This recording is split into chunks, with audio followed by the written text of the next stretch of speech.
City টোলের নামে কাঁচা বাজারে চাঁদাবাজি বন্ধ করলে দ্রব্যমূল্যের দাম কমানো যাবে জানিয়ে ঢাকা দক্ষিণ সিটির সাবেক মেয়র সাইদ খোকন এমপি বলেছেন, যে কোনো সমস্যা আসলে মোকাবেলা না করে অন্যের উপর দোষ চাপানো ঠিক নয়।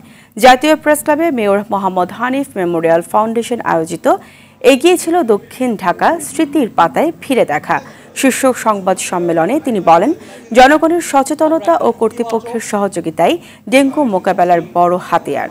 তাই কাঁদা ছোড়াছুড়ি না করে নগরের নানান সমস্যা সমাধানে সবাইকে এগিয়ে আসার আহ্বানও জানান সাইদ খোকন।